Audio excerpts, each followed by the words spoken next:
Il y a 1,5 milliard d'années, quelque part dans une galaxie lointaine que nous ne verrons jamais, deux monstres cosmiques tournaient l'un autour de l'autre. Chacun d'eux pesait l'équivalent de 30 soleils, mais comprimé en un objet si dense, si obscur, si absolu, qu'il n'en laissait rien filtrer, pas même la lumière. Ils s'approchaient l'un de l'autre depuis des millions d'années, ralentissant à peine, mais inexorablement. Et puis, en une fraction de seconde à peine, ils ont fusionné. L'explosion n'a pas produit de lumière, pas de flamme, pas d'onde de choc visible, mais l'espace lui-même a tremblé. L'espace-temps, cette toile invisible sur laquelle sont brodées les étoiles, les galaxies, les planètes, et chaque atome de votre corps, s'est plissé comme la surface d'un lac dans lequel on aurait jeté un rocher énorme. Et cette ride, ce frisson cosmique, a voyagé pendant 1,5 milliard d'années à travers le vide le plus profond de l'univers, traversant des milliards de galaxies, pour atteindre, en septembre 2015, une petite planète bleue, perdue dans une banlieue ordinaire de la Voie lactée. Elle a traversé la Terre, elle vous a traversé vous. Votre corps s'est comprimé et dilaté, légèrement, pendant un bref instant. Vous n'avez rien senti, personne n'a rien senti. Mais un instrument, conçu par des milliers de scientifiques au fil de décennies d'obstination, a capté ce murmure. Et ce murmure a tout changé. Ce que vous êtes sur le point d'entendre, c'est l'histoire de la plus grande prise d'écoute de l'histoire de l'humanité. L'histoire d'une idée née dans un bureau de Berlin, au milieu d'une guerre mondiale, d'un instrument si sensible qu'il peut mesurer une distance des milliards de fois plus petite qu'un atome, et d'une nuit de septembre où l'univers a enfin décidé de nous parler. Et ce que cette conversation révèle sur la nature du cosmos dépasse tout ce que nous pensions savoir. Avant d'aller plus loin, si vous aimez les grandes questions de l'univers, les mystères que la science commence tout juste à déchiffrer, abonnez-vous à la chaîne et appuyez sur j'aime, ça nous aide vraiment à continuer. Et dans les commentaires, dites-moi, de quelle ville vous écoutez cette vidéo et quelle heure est-il chez vous en ce moment? Dans la description, vous trouverez aussi un lien si vous souhaitez soutenir le développement de la chaîne avec un don. Maintenant, pour comprendre ce que sont les ondes gravitationnelles et pourquoi elles ont tout changé, il faut commencer par quelque chose que vous croyez connaître, l'espace. Vous croyez que l'espace, c'est un fond, un décor vide et rigide dans lequel les étoiles et les planètes se déplacent. Un néant immobile, silencieux, neutre. Comme une salle de cinéma dans laquelle les acteurs évoluent librement. Pendant des siècles, c'était la vision dominante. Et Newton lui-même ne voyait pas les choses autrement. Pour lui, la gravité était une force mystérieuse qui agissait à distance, instantanément, comme si les deux objets se tiraient l'un vers l'autre à travers un vide absolu. Cette vision fonctionnait. Elle fonctionnait même très bien. Elle nous a permis de calculer les orbites des planètes, de prédire les éclipses, de naviguer sur les océans. Mais elle avait un défaut. Elle ne disait pas comment la gravité se propageait. Et avec la relativité restreinte d'Einstein en 1905, un problème fondamental est apparu. Dans l'univers d'Einstein, rien ne peut voyager plus vite que la lumière, pas même une information gravitationnelle. Si le Soleil disparaissait soudainement, la Terre ne devrait pas sentir son absence instantanément. Elle devrait attendre. Mais combien de temps? Et comment? Pour répondre à ces questions, Einstein a passé 10 ans à élaborer quelque chose de radicalement différent. Quelque chose qui allait redistribuer toutes les cartes de la physique. Sa théorie de la relativité générale, achevée en 1915, proposait une idée bouleversante. La gravité n'est pas une force. La gravité est la courbure de l'espace-temps lui-même. Voici comment le comprendre. Imaginez un grand drap de caoutchouc tendu horizontalement. Un drap parfaitement plat, parfaitement lisse. Maintenant, posez une boule de pétanque en son centre. Le drap s'affaisse. Il se déforme autour de la boule. Si vous faites rouler une petite bille sur ce drap, elle ne se déplacera plus en ligne droite. Elle va suivre la courbure du drap et se rapprocher de la boule. Ce n'est pas parce qu'il y a une force invisible qui tire la bille vers la boule, c'est parce que le drap lui-même est courbé. Dans l'univers d'Einstein, ce drap, c'est l'espace-temps.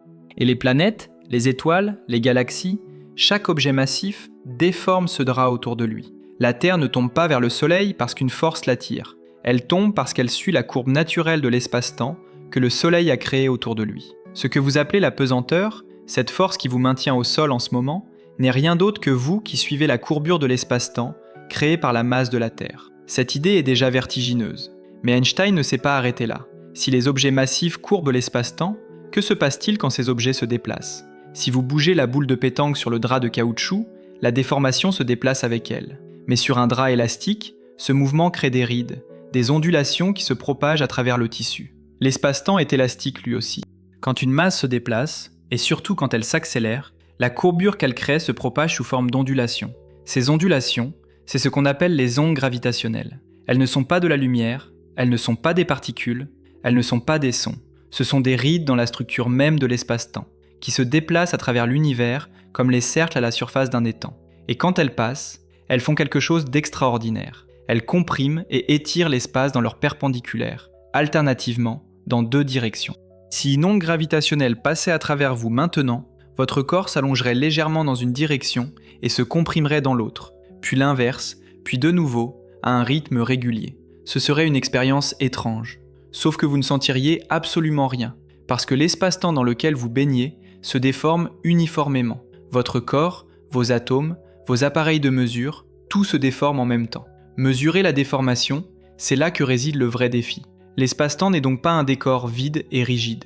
C'est un tissu dynamique, vivant, qui vibre au rythme des événements les plus violents de l'univers. Et pour comprendre comment nous avons réussi à entendre ces vibrations, il faut d'abord comprendre d'où venait l'idée.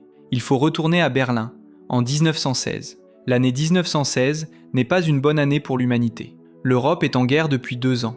Les tranchées de Verdun viennent d'avaler des centaines de milliers de vies en quelques mois. Et pourtant, dans un bureau berlinois, un homme épuisé et malade, qui n'a pas encore 40 ans, vient de publier l'une des théories les plus profondes jamais produites par l'esprit humain. Albert Einstein a soumis les équations finales de la relativité générale à l'Académie royale des sciences de Prusse le 25 novembre 1915, et l'article paraît le 16 mars 1916. À peine les ampres sont-elles sèches qu'Einstein commence à explorer les conséquences de ses propres équations. L'une de ces conséquences, il la découvre presque immédiatement. Ces équations, lorsqu'on les résout dans le cas d'un champ gravitationnel faible et variable, produisent des solutions qui ressemblent à des ondes, des perturbations de l'espace-temps qui se propagent à la vitesse de la lumière, des ondulations dans la structure profonde de la réalité. Einstein comprend ce que cela signifie. Si une masse accélère, elle doit rayonner de l'énergie sous forme d'ondes gravitationnelles. Exactement comme une charge électrique qui s'accélère, rayonne de l'énergie sous forme d'ondes électromagnétiques, de lumière. C'est une symétrie profonde entre deux forces fondamentales de la nature. Mais dès le départ, Einstein doute. Et il a de bonnes raisons de douter. Le problème est subtil, mais fondamental. Dans la relativité générale, on peut toujours choisir un système de coordonnées différent pour décrire le même espace-temps. Certaines choses changent selon le système de coordonnées qu'on utilise. Einstein se demande alors si les ondes gravitationnelles qu'il trouve dans ses équations sont de vraies ondulations physiques de l'espace-temps ou simplement un artefact du système de coordonnées qu'il a choisi. Des ondes qui existent dans les équations, mais pas dans la réalité. Il va changer d'avis plusieurs fois. En 1916, il dit au physicien Karl Schwarzschild qu'elles n'existent pas. Puis il publie un article disant qu'elles existent. En 1937, il co-signe avec Nathan Rosen un article affirmant qu'elles n'existent pas. Cet article est refusé par la revue qui le soumet à révision, ce qu'Einstein vit mal. Mais les révisions forcent les auteurs à reconnaître une erreur de calcul, et l'article est finalement publié avec la conclusion inverse, les ondes existent bien. Ce débat s'étend sur des décennies. Ce n'est qu'en 1957, lors de la conférence de Chapel Hill, en Caroline du Nord, que la question est définitivement tranchée. Deux physiciens, Félix Pirani et Hermann Bondi, montrent de manière rigoureuse que les ondes gravitationnelles ont une réalité physique. Bondi utilise un argument resté célèbre. Prenez 2 perles enfilées sur un fil rigide. Si une onde gravitationnelle passe, les perles vont se déplacer l'une par rapport à l'autre et créer de la friction sur le fil. Cette friction produit de la chaleur. Et puisque l'énergie se conserve, cette chaleur doit venir de quelque part. Elle vient de l'onde. Donc l'onde transporte de l'énergie réelle. Donc l'onde est réelle. Ce raisonnement simple, appelé l'argument du bâton collant, a clos le débat. Mais même quand Einstein acceptait l'existence des ondes gravitationnelles, il était convaincu d'une chose, nous ne pourrions jamais les détecter. L'espace-temps est incroyablement rigide. Pour le faire vibrer d'une quantité mesurable, il faut des événements cosmiques d'une violence absolument inimaginable. La Terre tournant autour du Soleil émet des ondes gravitationnelles, oui, mais leur puissance est celle d'une petite ampoule électrique. Le passage de ces ondes à travers un détecteur produirait une variation de distance complètement négligeable. Einstein pensait que le problème était insurmontable. Il se trompait, mais il faudrait un siècle pour le prouver. Et même avant la preuve directe, il y aurait une étape intermédiaire, une preuve indirecte si parfaite qu'elle valut un prix Nobel à ses découvreurs. Cette preuve se trouvait dans les profondeurs de la Voie lactée, cachée dans le tic-tac impeccable d'une étoile mourante. En 1974, l'astronome américain Russell Hulse cherchait de nouveaux pulsars avec le radiotélescope d'Arecibo à Porto Rico, le plus grand instrument de ce type au monde à l'époque. Un pulsar, c'est une étoile à neutrons en rotation très rapide sur elle-même, un objet aussi dense qu'une montagne, comprimé dans une sphère de quelques kilomètres de rayon, et qui émet un faisceau de radio à chaque rotation, comme un phare cosmique. Ce tic-tac radio est d'une régularité extraordinaire, plus précis que la meilleure horloge atomique. C'est pour cette raison que les pulsars sont si précieux pour la physique. Ce jour-là, Hulse repère un signal étrange. Un pulsar, oui, mais dont la période oscille. Elle s'accélère, ralentit, se raccourcit, s'allonge, périodiquement. Hulse comprend rapidement ce qui se passe. Ce pulsar n'est pas seul.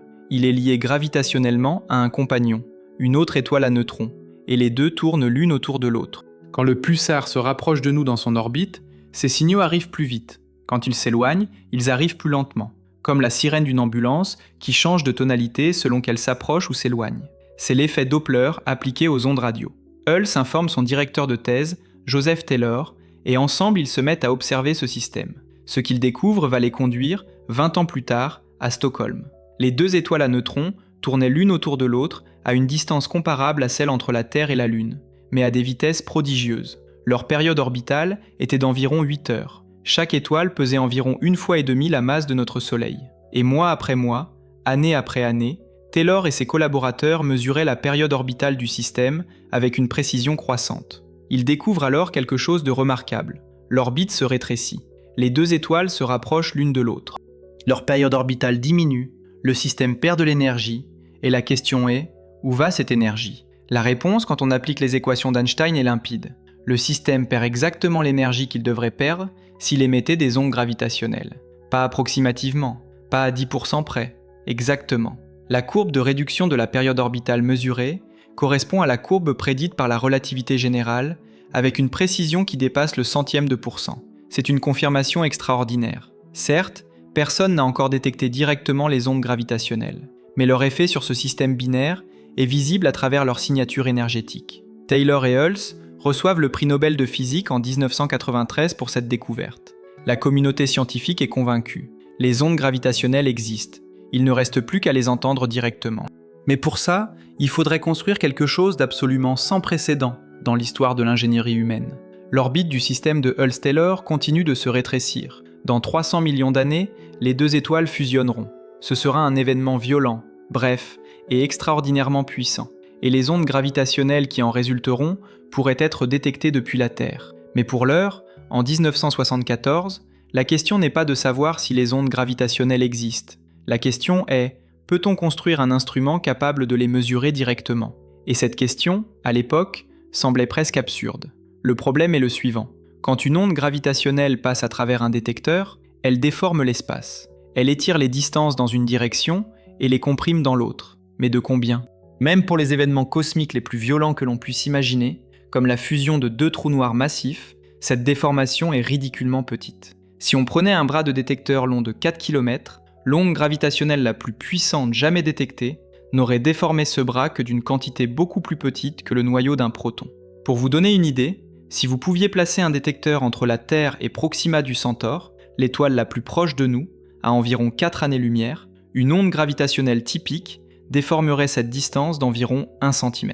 Et encore, il faudrait que la source soit très proche et très puissante. Mesurer une variation aussi infime sur un appareil long de 4 km, dans un monde où les camions qui roulent à 1 km de là font vibrer le sol, où les séismes arrivent sans prévenir, où les changements de température dilatent et contractent les matériaux, où les fluctuations quantiques de la lumière elle-même introduisent du bruit, cela semblait appartenir au domaine du rêve, plutôt qu'à celui de l'ingénierie. Et pourtant, des gens ont essayé. Le premier à tenter l'aventure s'appelait Joseph Weber. Dans les années 60, ce physicien de l'université du Maryland a eu l'idée de construire de grosses barres de métal, des cylindres d'aluminium de 1000 kg environ, suspendus dans le vide pour les isoler des vibrations extérieures. L'idée était la suivante. Si une onde gravitationnelle passe à travers la barre, elle va la comprimer et l'étirer légèrement. Si la fréquence de l'onde correspond à la fréquence de résonance naturelle de la barre, celle-ci se mettra à vibrer, comme un diapason qu'on frappe. Des capteurs fixés sur la barre convertiraient cette vibration en signal électrique. Weber plaça 2 de ces barres dans 2 sites différents, séparés d'environ 2000 km. L'idée était que si les deux barres réagissaient en même temps, cela ne pouvait pas être dû à des vibrations locales, mais à un signal commun venu de l'espace. En 1969, Weber annonça avoir détecté des ondes gravitationnelles. La communauté scientifique s'emballa brièvement. Puis d'autres équipes tentèrent de reproduire ces résultats. Personne n'y arriva. Weber avait vraisemblablement commis des erreurs dans son analyse statistique. Ces barres n'étaient tout simplement pas assez sensibles pour détecter des ondes gravitationnelles réelles. Mais son travail avait planté une graine. Il avait montré que l'idée de détecter directement les ondes gravitationnelles n'était pas totalement insensée. Et il avait inspiré une nouvelle génération de physiciens, parmi lesquels un chercheur du MIT nommé Rainer Weiss. Weiss avait réfléchi au problème d'une manière différente. Plutôt que d'utiliser une barre résonante, pourquoi ne pas utiliser la lumière elle-même comme règle de mesure ? La lumière, qui voyage à vitesse constante, pourrait être utilisée pour mesurer de minuscules variations de distance avec une précision bien supérieure à tout ce qu'une barre de métal pouvait offrir. Weiss a conçu les grandes lignes d'un instrument révolutionnaire, un interféromètre laser. Le principe est le suivant. Un faisceau laser est divisé en deux par un miroir semi-transparent.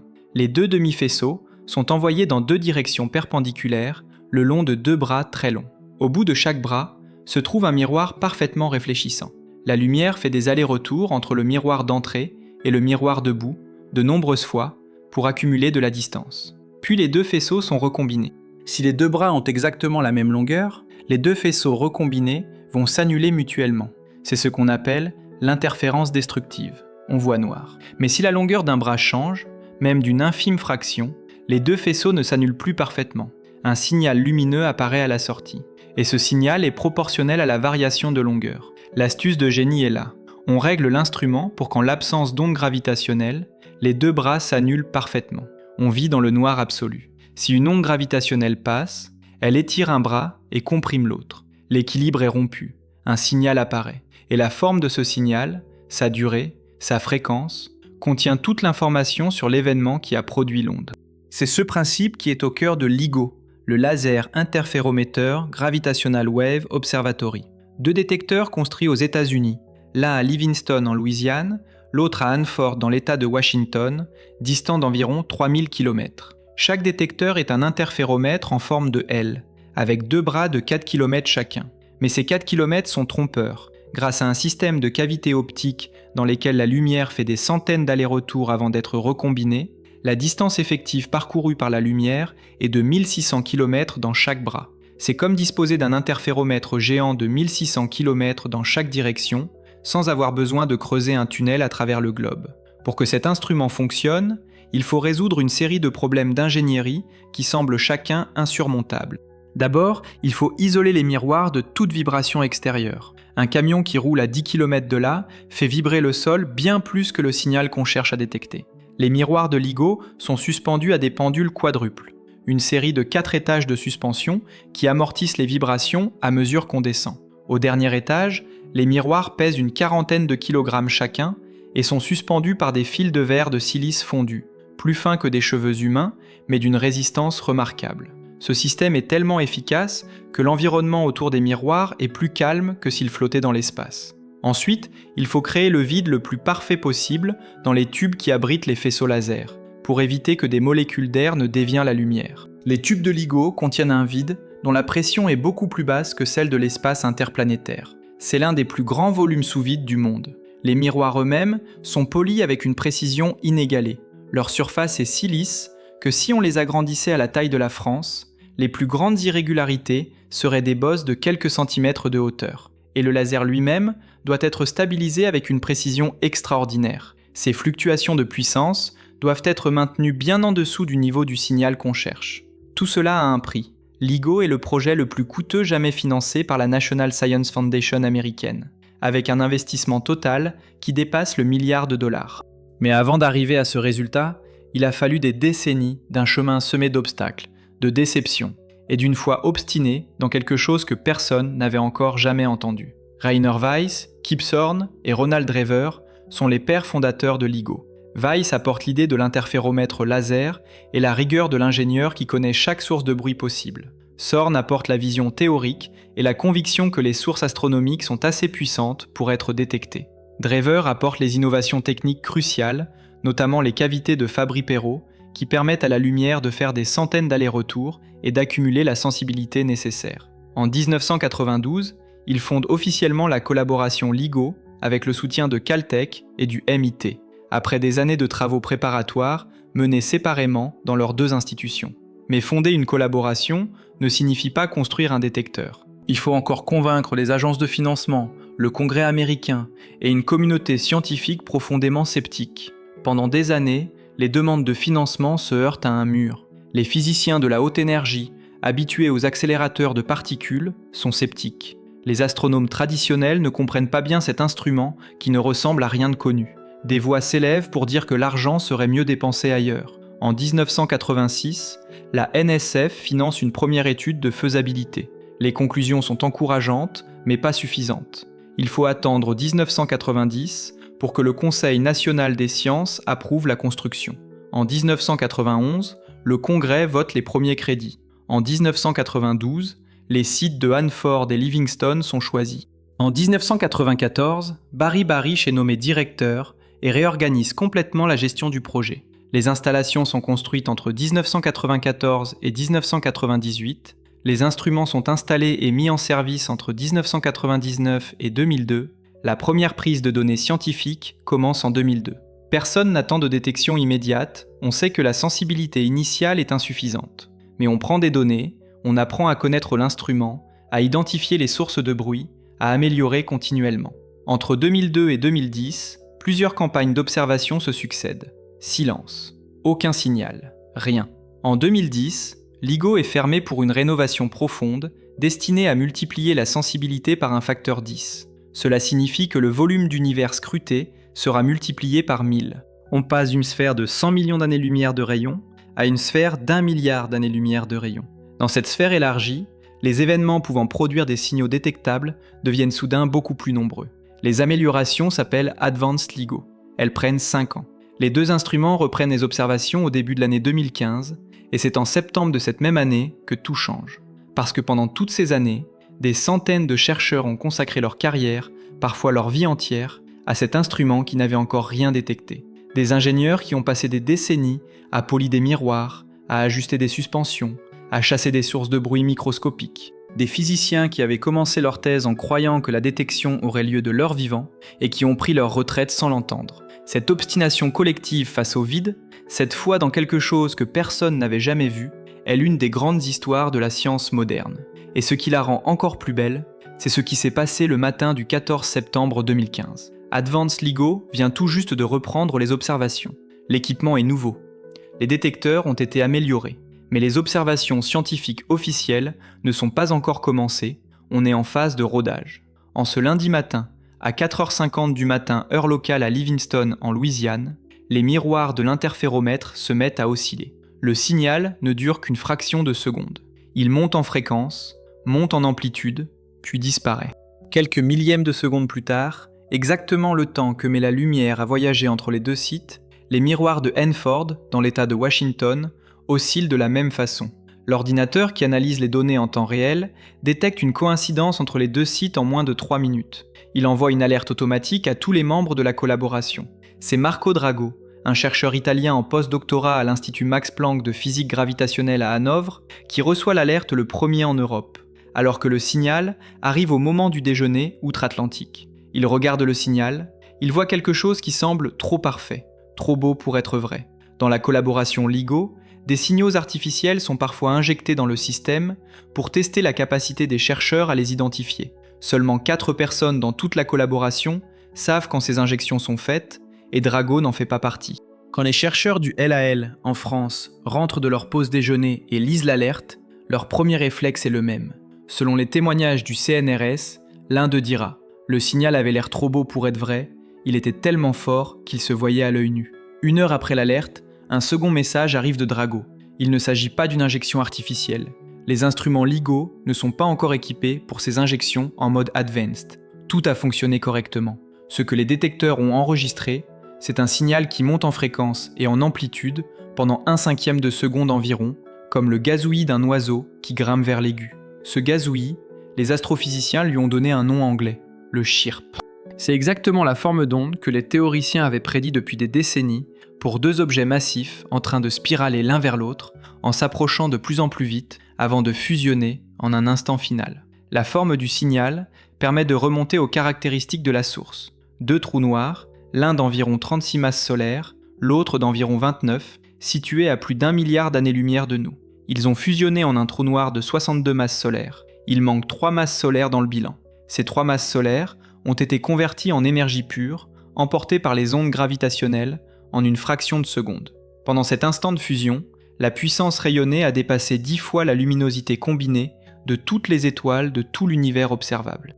Et tout ce qui est arrivé jusqu'à la Terre, après plus d'1 milliard d'années de voyage, c'était un frisson de l'espace-temps assez ténu pour ne faire osciller les miroirs de LIGO que d'une quantité largement inférieure au noyau d'un proton, mais suffisant pour être entendu. Le signal est baptisé GW159114. GW pour Gravitational Wave, onde gravitationnelle, suivi de la date de détection. L'annonce officielle est faite le 11 février 2016, après 5 mois de vérification acharnée. Les scientifiques voulaient être certains. Ils l'étaient. La probabilité que ce signal soit dû à une fluctuation aléatoire du bruit serait d'une sur plusieurs centaines de milliers d'années d'observation continue. Mais maintenant que nous savons que cette collision a bien eu lieu et que nous avons capturé son murmure, une question s'impose. Que s'est-il passé exactement à l'endroit de la fusion ? Quelle violence inimaginable peut transformer la masse de 3 soleils en une ride de l'espace-temps en à peine 1/5 de seconde ? Et pourquoi, malgré cette énergie colossale libérée, la Terre n'en a-t-elle rien senti de plus ? 3 masses solaires converties en énergie pure en une fraction de seconde. Cela mérite qu'on s'arrête une seconde là-dessus, parce que les chiffres seuls ne disent rien. Il faut vraiment visualiser ce qui s'est passé à cet endroit précis de l'espace, à ce moment précis. Prenons une étoile normale, le Soleil par exemple. Elle brûle depuis 4 milliards et demi d'années. Elle va encore brûler pendant 5 milliards d'années. Et au cours de toute cette vie, elle rayonne une quantité d'énergie colossale sous forme de lumière et de chaleur chaque seconde, sans interruption. Maintenant, prenez l'équivalent de 3 de ces soleils et demandez-vous combien de temps il faut au Soleil pour rayonner cette quantité d'énergie. La réponse est environ 75 milliards d'années, soit 5 fois l'âge actuel de l'univers. Et tout cela, GW159114 l'a libéré non pas en 75 milliards d'années, non pas en 1 milliard d'années, non pas en 1 million d'années, mais en 1/5 de seconde. Au moment de la fusion, la puissance libérée sous forme d'ondes gravitationnelles était telle qu'en quelques millisecondes seulement, les 2 trous noirs ont rayonné davantage d'énergie que notre Soleil n'en émettra pendant toute sa vie. Mais brillante en ondes gravitationnelles, pas en lumière. Voilà pourquoi personne n'a rien vu cette nuit-là. Que se passe-t-il physiquement dans cet instant de fusion ? Dans les derniers instants avant le contact, les 2 trous noirs se rapprochent à une vitesse qui approche la moitié de la vitesse de la lumière. Ce ne sont plus des objets qui se déplacent dans l'espace-temps. Ce sont des objets qui sont eux-mêmes des distorsions extrêmes de l'espace-temps. Et quand 2 telles distorsions se percutent, l'espace-temps lui-même se fracasse. La collision ne ressemble à rien de ce qu'on peut voir sur Terre ou même dans n'importe quel autre événement astrophysique. Il n'y a pas de surface, pas d'explosion au sens où on l'entend. Les 2 horizons des trous noirs fusionnent. En un instant infiniment bref, les 2 singularités ne font plus qu'une. L'espace-temps autour d'elles se réorganise en une nouvelle géométrie. Et cette réorganisation violente envoie un cri dans toutes les directions à la vitesse de la lumière. Un physicien théoricien a proposé une analogie qui aide à comprendre l'énergie libérée. Imaginez que vous essayez de plier une barre d'acier très rigide. Vous appuyez, et la barre résiste. Et puis d'un coup, elle cède.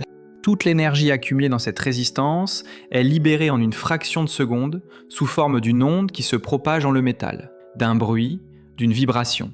L'espace-temps est comme une barre d'acier cosmique, mais d'une rigidité qui dépasse l'imagination. Pendant des millions d'années, les 2 trous noirs ont courbé et distordu l'espace-temps autour d'eux en spiralant l'un vers l'autre. La fusion libère d'un seul coup toute cette tension accumulée. Le cri s'appelle une onde gravitationnelle. Pourquoi la Terre n'a-t-elle pas été dévastée ? Parce que l'espace-temps est précisément trop rigide. Cette rigidité est à la fois ce qui rend les ondes gravitationnelles si difficiles à détecter et ce qui les rend si inoffensives. Pour qu'une onde gravitationnelle puisse déformer votre corps d'une façon perceptible, il faudrait que la source soit incomparablement plus proche et plus puissante encore. La Terre et tout ce qu'elle contient ont été traversés par cette onde, comprimés et étirés légèrement pendant un bref instant, et puis tout est revenu à la normale, exactement comme si vous étiez debout dans l'eau et qu'une vague trop petite pour vous renverser passait sous vos pieds.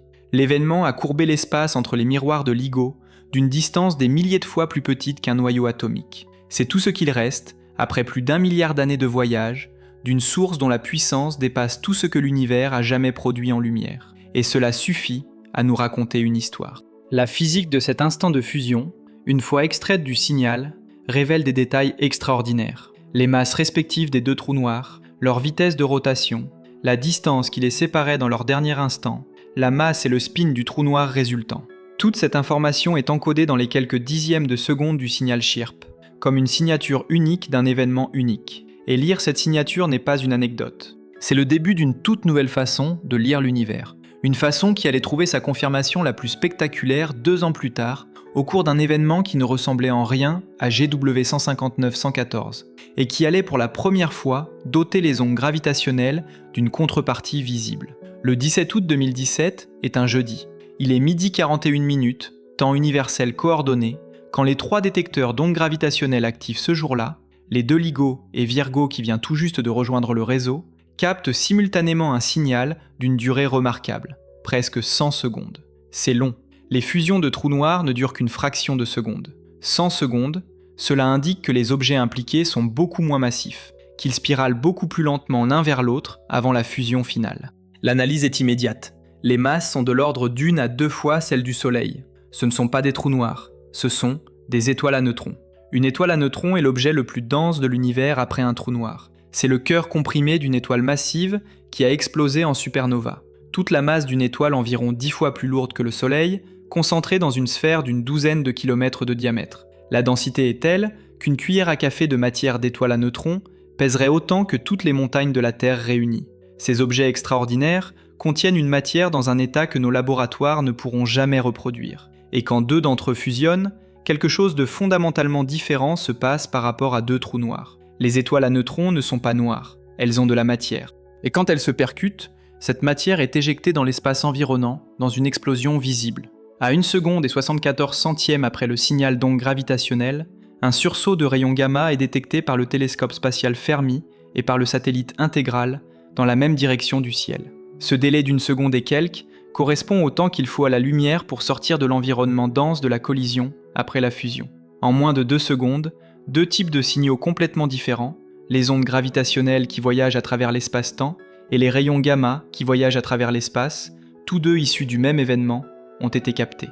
L'alerte se propage immédiatement dans la communauté astronomique mondiale. Ce qui suit est l'une des plus grandes chasses aux observations coordonnées de l'histoire de l'astronomie. En quelques heures, des dizaines d'observatoires au sol et dans l'espace pivotent vers la région du ciel que les ondes gravitationnelles ont localisée, grâce à la triangulation entre les 3 détecteurs. Ce n'est plus qu'une zone du ciel assez restreinte pour être scrutée. 10h52 après la détection gravitationnelle, le télescope SWOP de l'observatoire de Las Campanas au Chili repère une source lumineuse dans la galaxie NGC 4993 à environ 130 millions d'années-lumière de nous. Elle n'était pas là la nuit d'avant, et elle correspond exactement à ce que les théoriciens avaient prédit pour le résultat d'une fusion d'étoiles à neutrons, une kilonova. Au total, ce sont 70 observatoires, au sol et dans l'espace, qui participent à ce suivi sans précédent. Une kilonova est une explosion. 1000 fois plus lumineuse qu'une nova ordinaire, mais beaucoup moins lumineuse qu'une supernova. Elle se produit quand les débris de la collision d'étoiles à neutrons sont éjectés dans l'espace à une vitesse proche du 5e de la vitesse de la lumière, emportant avec eux une matière dont la richesse en neutrons libres est inégalée dans l'univers. Et c'est là que quelque chose d'extraordinaire se révèle sur la chimie même de notre quotidien. Dans les jours qui suivent la détection, les observations spectroscopiques de la kilonova révèlent une signature caractéristique. La lumière de l'explosion change de couleur rapidement, passant du bleu intense au rouge profond en quelques jours, bien plus vite que n'importe quelle autre explosion stellaire connue. Cette évolution spectaculaire est la signature d'éléments chimiques lourds, des éléments qui ne peuvent être forgés que dans un flux intense de neutrons libres, un processus que les physiciens nucléaires appellent le processus R, pour rapide. Et dans ce processus, des noyaux atomiques capturent des neutrons si vite que les lois de la radioactivité n'ont même pas le temps de corriger leur trajectoire. Il en résulte des noyaux instables qui se désintègrent ensuite lentement en libérant de l'énergie. Et cette désintégration radioactive est précisément ce qui fait briller la kilonova en rouge pendant des jours. Parmi les éléments produits dans cette kilonova, de l'or, et du platine, et du strontium, dont la présence a été confirmée avec certitude dans le spectre de GW 170817. Depuis des décennies, Les astrophysiciens savaient que ces éléments ne peuvent pas être fabriqués dans les étoiles ordinaires, ni dans les supernovae classiques. Les processus habituels s'arrêtent au fer. Pour aller plus loin dans le tableau périodique, il faut ce flux de neutrons que seule la collision d'étoiles à neutrons peut produire. Et maintenant, pour la première fois, nous l'avons vu de nos propres instruments. La bague que vous portez peut-être au doigt en ce moment, si elle est en or, contient des atomes qui ont été forgés dans la collision de deux étoiles à neutrons, quelque part dans l'univers, il y a des milliards d'années. L'or n'est pas une curiosité terrestre, c'est un vestige de catastrophe cosmique. GW 170817 a fondé une nouvelle branche de l'astronomie. On l'appelle l'astronomie multimessager. L'idée est simple. L'univers nous envoie des informations sous des formes radicalement différentes. La lumière dans toutes ses déclinaisons, des rayons gamma aux ondes radio, en passant par la lumière visible, l'infrarouge, les rayons X. Les neutrinos, ces fantômes qui traversent la matière sans presque l'effleurer. Les rayons cosmiques, ces particules d'une énergie prodigieuse qui parcourent des millions d'années-lumière. Et maintenant, les ondes gravitationnelles. Pendant presque toute l'histoire de l'astronomie, nous n'avons utilisé qu'une seule de ces fenêtres, la lumière électromagnétique. C'était comme écouter un orchestre en n'entendant que les cordes. Désormais, nous entendons tout. Et la différence est stupéfiante. Chaque messager révèle quelque chose que les autres ne peuvent pas montrer. Les ondes gravitationnelles de GW 170817 ont donné les masses des deux étoiles avant la fusion, leur distance, les paramètres de leur orbite. Le sursaut gamma a confirmé que certains sursauts gamma courts sont bien causés par des fusions d'étoiles à neutrons, une question débattue depuis des décennies. La kilonova a prouvé que le processus R se déroule dans ces fusions. Les ondes radio captées des semaines plus tard ont permis de reconstituer la géométrie du jet de matière éjectée. Ensemble, ces informations forment un tableau que nul message seul n'aurait pu peindre. Et depuis cet événement fondateur, la communauté astronomique mondiale a réorganisé ses protocoles d'alerte pour pouvoir reproduire cette coordination à chaque nouveau signal donc gravitationnel susceptible d'avoir une contrepartie lumineuse. Mais ce que GW 170817 a révélé va encore plus loin. Grâce à lui et à des événements similaires, les ondes gravitationnelles sont en train de nous raconter une histoire sur les trous noirs eux-mêmes qui contredit certaines de nos intuitions les plus solidement établies. Avant le 14 septembre 2015, les trous noirs stellaires, ceux qui naissent de la mort d'étoiles massives, n'avaient jamais été directement observés en train de fusionner. On avait des preuves indirectes de leur existence, des mesures de masse à partir de systèmes binaires lumineux, des images de leur effet sur les étoiles voisines. Mais un trou noir seul et silencieux, sans matière pour l'éclairer, était invisible.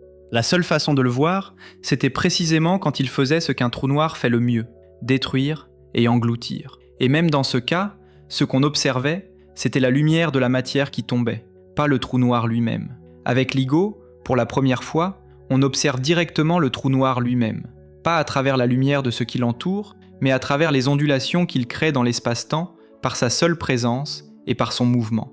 Et ce que cette observation révèle est déconcertant.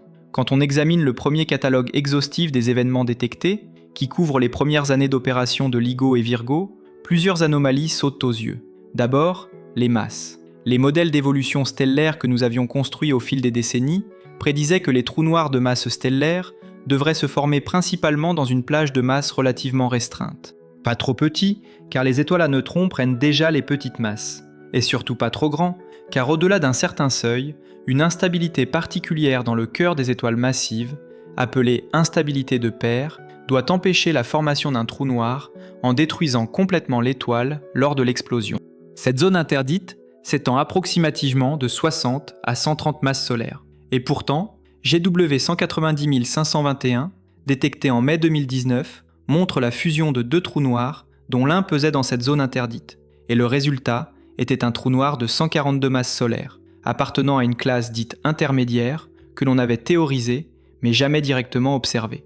En novembre 2023, GW 231 123 dépasse encore tous les records précédents avec deux trous noirs dont les masses individuelles atteignent plus de 100 masses solaires chacun et qui tournaient sur eux-mêmes à une vitesse proche de la limite maximale théorique. Ces objets ne devraient pas exister selon nos modèles habituels d'évolution stellaire. Leur présence oblige les théoriciens à considérer des scénarios alternatifs. Peut-être que ces trous noirs sont eux-mêmes le produit de fusions préalables dans des environnements particulièrement denses, comme le cœur des amas globulaires ou les disques d'accrétion des trous noirs supermassifs. Peut-être que notre compréhension de la fin de vie des étoiles très massives est incomplète. En mars 2026, la collaboration LIGO-Virgo-CAGRA a publié un nouveau catalogue répertoriant 128 nouveaux événements observés lors de la seule première phase de la 4e campagne d'observation.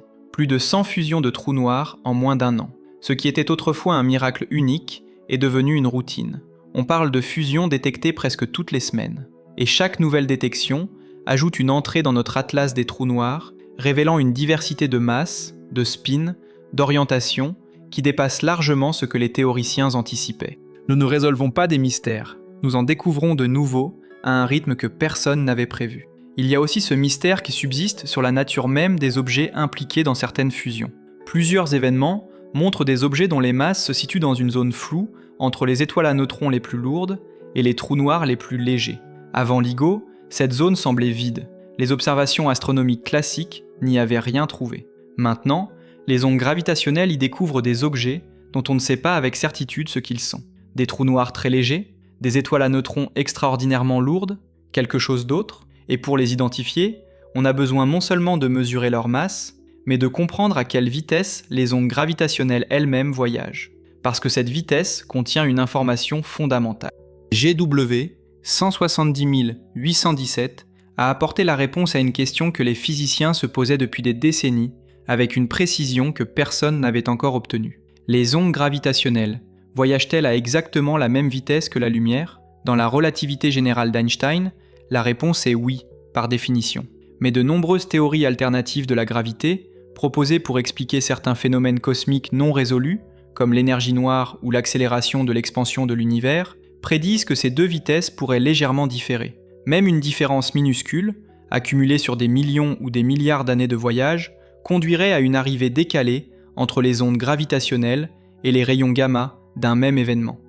Ce qui a été mesuré le 17 août 2017 a résolu cette question d'une façon saisissante. Les ondes gravitationnelles et les rayons gamma sont arrivés à 1 seconde et 74 centièmes d'intervalle après avoir traversé ensemble cette distance colossale depuis la galaxie NGC 4993. Ce délai d'1 seconde et quelques est parfaitement compatible avec la physique connue de la source, le temps que les rayons gamma mettent à sortir de l'environnement dense de la fusion. Si les deux types de signaux avaient voyagé à des vitesses légèrement différentes sur un trajet aussi long, le décalage à l'arrivée aurait été de plusieurs jours, voire de plusieurs mois. Ils sont arrivés avec moins de 2 secondes d'écart. Les ondes gravitationnelles voyagent à la vitesse de la lumière. La précision de cette mesure est sans précédent dans toute l'histoire de la physique. Cette confirmation a des conséquences spectaculaires. Des dizaines de théories alternatives à la relativité générale qui avaient été proposées pour expliquer l'accélération de l'expansion cosmique ont été éliminées en une seule mesure. Si votre théorie prédit que les ondes gravitationnelles voyagent à une vitesse différente de celle de la lumière, même d'une infime fraction, GW 170 817 l'a invalidée. C'est une confirmation d'Einstein qui va bien au-delà de ce que n'importe quelle expérience de laboratoire peut faire. Et en même temps, elle soulève de nouvelles questions. Si les ondes gravitationnelles voyagent exactement à la même vitesse que la lumière, cela signifie que le graviton, si cette particule hypothétique existe, doit avoir une masse nulle, exactement comme le photon. Toute théorie qui lui attribue une masse, même infinitésimale, est éliminée. L'univers est encore plus contraint qu'on ne le pensait. Et pourtant, certaines énigmes persistent. L'énergie noire, la matière noire, la tension de Hubble. Ces mystères appellent de nouveaux instruments, capables d'entendre des signaux que LIGO ne peut pas encore percevoir. Pour comprendre pourquoi LIGO a des limites, il faut penser à la musique. Si vous avez un instrument à cordes, il ne peut produire que certaines notes, déterminées par la longueur et la tension des cordes. Les détecteurs terrestres comme LIGO sont sensibles à une gamme de fréquences assez haute, entre une dizaine et quelques centaines d'oscillations par seconde. C'est parfait pour les fusions de trous noirs de masse stellaire et d'étoiles à neutrons, dont les dernières secondes de spirale génèrent précisément ces fréquences. Mais il y a d'autres catégories d'ondes gravitationnelles, beaucoup plus basses en fréquence, et donc complètement inaudibles depuis le sol. Ces basses fréquences correspondent à des événements d'une violence encore supérieure et d'une masse encore plus grande, la fusion de trous noirs supermassifs, ceux qui résident au centre des galaxies et qui peuvent peser des millions ou des milliards de fois la masse du Soleil. Quand deux galaxies fusionnent, leurs trous noirs supermassifs finissent par se rapprocher et finalement par fusionner eux aussi. Cet événement libère une énergie qui dépasse tout ce que LIGO peut détecter, mais à une fréquence si basse qu'il faudrait un détecteur de la taille d'un système solaire pour l'entendre. C'est exactement ce que la mission LISA va être. Acronyme de Laser Interferometer Space Antenna, LISA est un projet de l'Agence spatiale européenne en collaboration avec la NASA, dont le lancement est prévu pour 2035. Il s'agit de 3 satellites formant un triangle équilatéral en orbite autour du Soleil, en suivant la Terre dans son déplacement annuel à environ 50 millions de kilomètres derrière notre planète. La distance entre chaque satellite sera de 2,5 millions de kilomètres, soit plus de 6 fois la distance qui sépare la Terre de la Lune. Ces 3 satellites échangeront des faisceaux laser entre eux, mesurant les variations de distance causées par le passage d'ondes gravitationnelles à des fréquences que les instruments terrestres ne peuvent absolument pas percevoir. Ce que LISA pourra entendre transformera radicalement notre compréhension de l'univers. D'abord, les fusions de trous noirs supermassifs. Quand 2 grandes galaxies se percutent, ce qui arrive régulièrement à l'échelle cosmique, leurs trous noirs centraux finissent par spiraler l'un vers l'autre. Ce processus peut durer des millions d'années, et pendant tout ce temps, il émet des ondes gravitationnelles à des fréquences que LISA sera capable de détecter. LISA verra peut-être ces fusions survenir à des milliards d'années-lumière de distance, nous donnant accès à une partie de l'histoire cosmique que la lumière ne peut pas atteindre, car les galaxies lointaines sont opaques à certaines fréquences lumineuses. Ensuite, LISA entendra les couples de naines blanches dans notre propre galaxie, des millions de binaires compacts qui émettent des ondes gravitationnelles en continu à des fréquences stables, créant une sorte de bourdonnement de fond gravitationnel propre à la Voie lactée.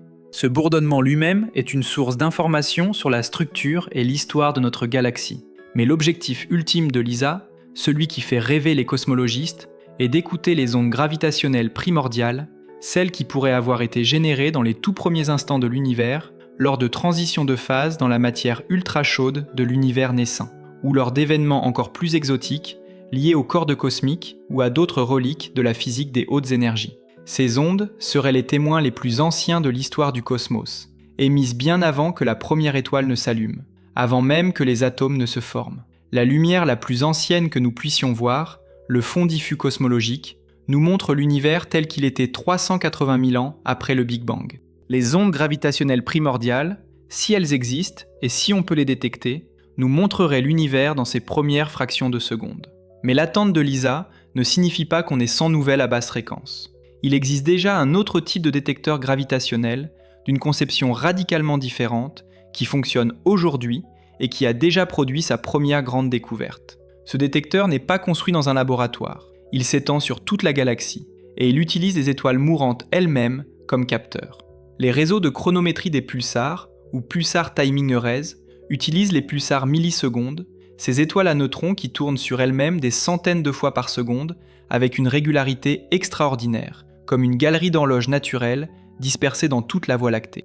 Si des ondes gravitationnelles de très basse fréquence traversent la galaxie, elles modifient très légèrement le temps d'arrivée des signaux de ces pulsars. Légèrement, mais de manière cohérente, corrélée entre tous les pulsars du réseau, selon un patron spécifique prédit par la relativité générale, appelée la corrélation de Ehlings et Downs. En juin 2023, 4 collaborations internationales de chronométrie des pulsars, Nanograv en Amérique du Nord, l'EPTA en Europe, le PPTA en Australie et l'INPTA en Inde, ont publié simultanément leurs résultats dans une coordination qui rappelle l'annonce de GW 159-114 en 2016. Ils avaient toutes trouvé la même chose, des preuves d'un signal gravitationnel commun présentant la signature caractéristique de la corrélation de Ehlings et Downs. Ce n'était pas un événement unique et violent comme la fusion de 2 trous noirs. C'était un fond, un murmure ambiant, omniprésent, continu, venu de partout à la fois.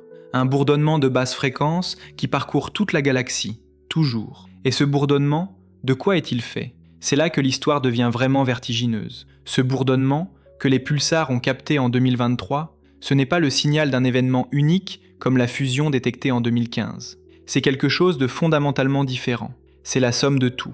Imaginez que vous soyez debout dans une grande ville, la nuit, loin de tout bâtiment, et que vous tendiez l'oreille. Vous n'entendez pas une voix, pas une conversation précise, pas un moteur particulier. Vous entendez le murmure de la ville entière, superposition inextricable de milliers de sons simultanés qui s'additionnent en un fond continu, indistinct, omnidirectionnel. C'est exactement ce qu'est le fond stochastique d'ondes gravitationnelles. C'est le murmure de l'univers entier. Chaque galaxie de l'univers observable contient en son centre un trou noir supermassif. Ces monstres pèsent entre 1 million et plusieurs milliards de fois la masse du Soleil. Quand deux galaxies fusionnent, et cela arrive régulièrement à l'échelle cosmique, leurs trous noirs centraux finissent par se retrouver en orbite l'un autour de l'autre, et par spiraler lentement vers la fusion finale. Ce processus peut durer des dizaines de millions d'années. Pendant tout ce temps, ils émettent des ondes gravitationnelles, mais à une fréquence si basse, si lente, que les ondes elles-mêmes ont des longueurs d'onde de plusieurs années-lumière. Une seule oscillation prend plusieurs années à se compléter. Ces ondes sont absolument inaudibles pour LIGO, dont les bras de 4 km ne peuvent même pas commencer à les percevoir. Mais elles déforment légèrement l'espace entre les étoiles de notre galaxie, modifiant imperceptiblement les distances et donc le temps de voyage des signaux radio des pulsars. Ce que les réseaux de chronométrie de pulsars ont capté en 2023, c'est la superposition de toutes ces sources, des milliers de paires de trous noirs supermassifs en train de fusionner simultanément dans des galaxies réparties sur des milliards d'années-lumière à la ronde. Un fond gravitationnel ambiant, un bourdonnement de basse fréquence qui traverse en permanence toute la Voie lactée, et à travers elle, toute la matière de l'univers visible. C'est une découverte qui, en soi, ouvre une fenêtre sur quelque chose d'inaccessible par tout autre moyen, l'histoire de la formation des galaxies. La raison est la suivante. L'amplitude et les caractéristiques de ce fond dépendent du nombre de fusions de trous noirs supermassifs qui ont eu lieu dans l'univers, de leur distribution en masse, de la fréquence à laquelle les galaxies ont fusionné au fil du temps cosmique. Ce fond est donc une sorte d'empreinte fossile de l'histoire de l'assemblage des structures galactiques. En l'écoutant avec suffisamment de précision, on peut remonter dans le temps et contraindre les modèles de formation des galaxies. On peut tester des théories sur la façon dont les trous noirs supermassifs ont grandi, sur la façon dont les grandes structures de l'univers se sont formées à partir des fluctuations quantiques du Big Bang. Et peut-être, si ce fond a une composante d'origine primordiale et non astrophysique, il pourrait porter des informations sur la physique des toutes premières fractions de seconde de l'existence de l'univers, à des énergies que nul accélérateur de particules ne pourra jamais atteindre. L'hypothèse la plus naturelle est que ce fond vient des fusions de trous noirs supermassifs, mais d'autres sources sont possibles et font l'objet d'une analyse acharnée. Des cordes cosmiques, des structures filamentaires théoriques formées lors de transitions de phase dans l'univers primitif, des bulles de phase formées pendant les premiers instants du Big Bang, voire des trous noirs primordiaux formés dans les instants qui ont suivi la naissance du cosmos. Chacune de ces sources laisserait une empreinte légèrement différente dans le spectre du fond, et plus les réseaux de pulsars accumulaient des données, plus cette empreinte se dessine avec précision. En ce sens, la détection du fond stochastique en 2023 représente pour la physique des basses fréquences gravitationnelles ce que GW 159-114 représentait pour les hautes fréquences en 2015. C'est un commencement. Un nouveau sens vient de s'éveiller. Et pour comprendre ce que tout cela signifie pour notre vision de l'univers dans son ensemble, il faut prendre du recul et regarder ce que nous avons accompli depuis cette nuit de septembre 2015. Pendant presque toute l'histoire de l'astronomie, nous n'avons eu qu'un seul sens pour percevoir le cosmos, la vue. Et encore, une vue très limitée, parce que l'œil humain n'est sensible qu'à une minuscule fraction du spectre électromagnétique. En élargissant notre vision aux rayons X, aux ondes radio, aux infrarouges, aux rayons gamma, nous avons progressivement enrichi ce tableau. Chaque nouvelle fenêtre spectrale a révélé des phénomènes invisibles dans les autres. Les trous noirs actifs n'étaient pas visibles en lumière optique, mais criaient en rayons X. Les restes de supernovae brillaient en ondes radio. Les nuages interstellaires froids s'illuminaient en infrarouge. Mais tout cela restait de la lumière, toujours de la lumière, sous une forme ou une autre. Les ondes gravitationnelles sont quelque chose de radicalement différent. Contrairement à la lumière sous toutes ses formes, elles ne transportent pas de photons. Elles ne se propagent pas dans l'espace. Elles sont une déformation de l'espace lui-même, la structure dans laquelle lumière et matière existent. Elles transportent des informations sur des régions de l'univers que la lumière ne peut pas traverser, parce que la matière est trop dense ou trop opaque. Elles peuvent nous parler d'événements antérieurs à la naissance des premières étoiles, antérieurs même à la formation des premiers atomes, car à ces époques, l'univers était opaque à toute lumière, mais transparent aux ondes gravitationnelles. Elles nous donnent accès à l'intérieur des objets les plus denses qui existent, les trous noirs et les étoiles à neutrons, là où nulle lumière ne peut sortir. C'est pour cette raison que certains scientifiques comparent cette révolution à l'invention d'un sens entièrement nouveau. Avant 2015, toute notre astronomie était comme regarder un orchestre à travers une vitre insonorisée. On voyait les musiciens se mouvoir, les archers frapper les cordes, les percussionnistes frapper les cymbales. On pouvait déduire beaucoup de choses sur ce qui se passait, mais on n'entendait pas la musique. Depuis 2015, la vitre a été brisée. Et en 2017, avec GW 170817, on a appris à regarder et à écouter en même temps. Le résultat est d'une richesse que l'on n'avait pas anticipée. La dimension pleinement multimessagère de cette nouvelle astronomie dépasse la simple combinaison des ondes gravitationnelles avec la lumière.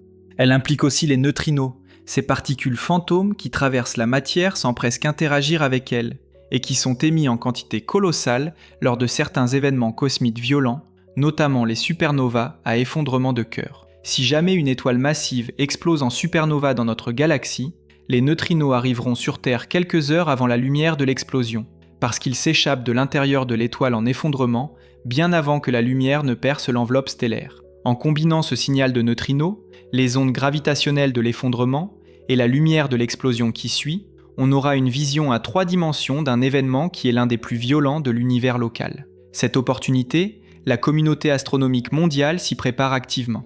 En attendant cette supernova galactique hypothétique, la pratique de l'astronomie multimessager se développe rapidement. Les réseaux d'alerte automatique envoient des notifications en temps réel à travers le monde entier quand une onde gravitationnelle est détectée.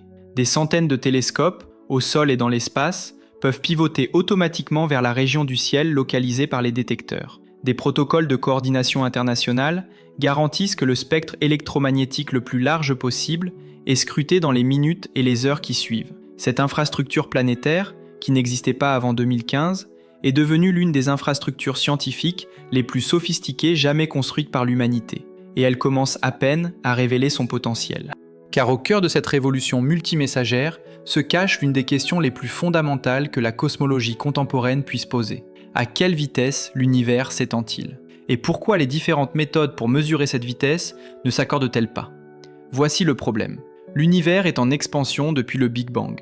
Cette expansion peut être quantifiée par un nombre, que l'on appelle la constante de Hubble, du nom de l'astronome américain Edwin Hubble, qui le premier l'a mesuré au siècle dernier.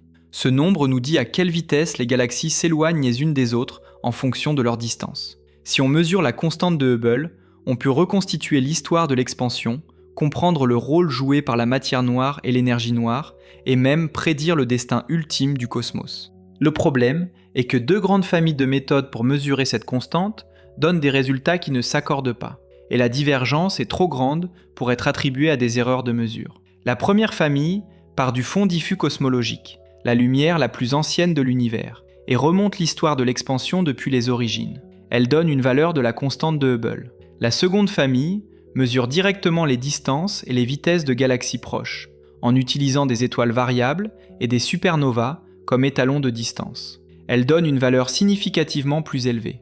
Et ni le télescope Hubble, ni le télescope James Webb, qui a confirmé les mesures de son prédécesseur avec une précision encore plus grande, n'ont réussi à combler cet écart. Cet écart, que les cosmologistes appellent la tension de Hubble, est l'une des plus grandes énigmes de la physique moderne.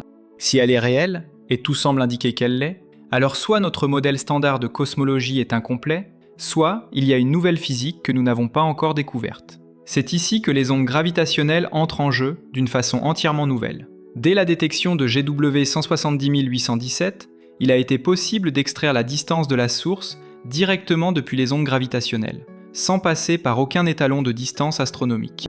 Cette capacité tient à une propriété remarquable du signal de fusion. L'amplitude des ondes gravitationnelles décroît avec la distance, de façon prévisible et calculable depuis la relativité générale seule.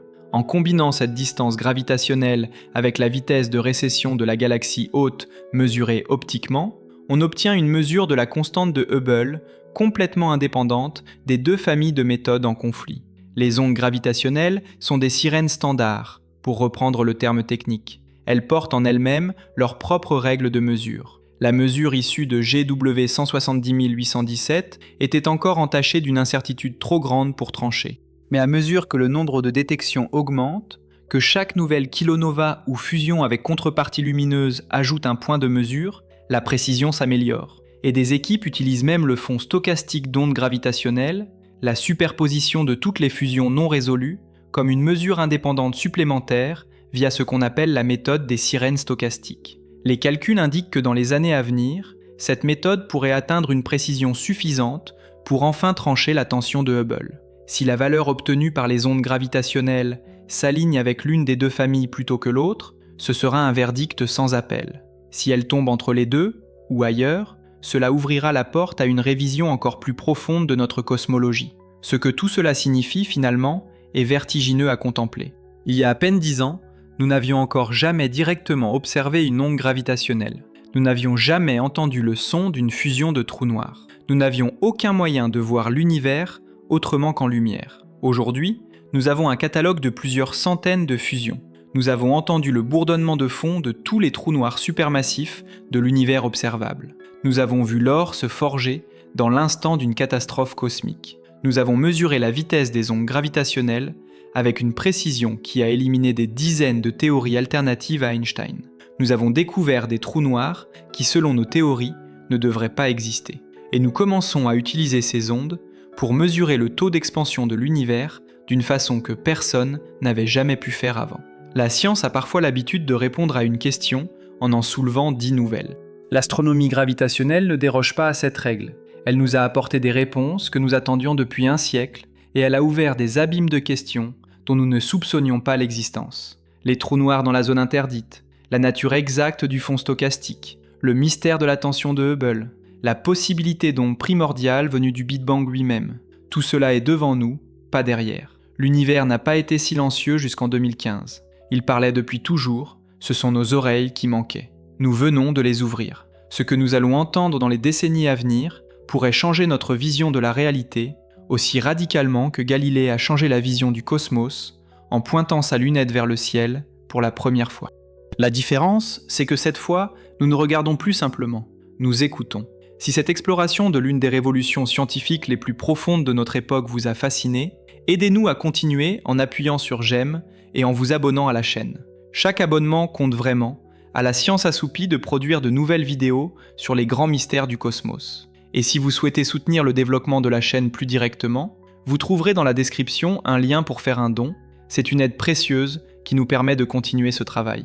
Dites-moi dans les commentaires, de quelle ville vous écoutez cette vidéo et quelle heure est-il chez vous en ce moment ?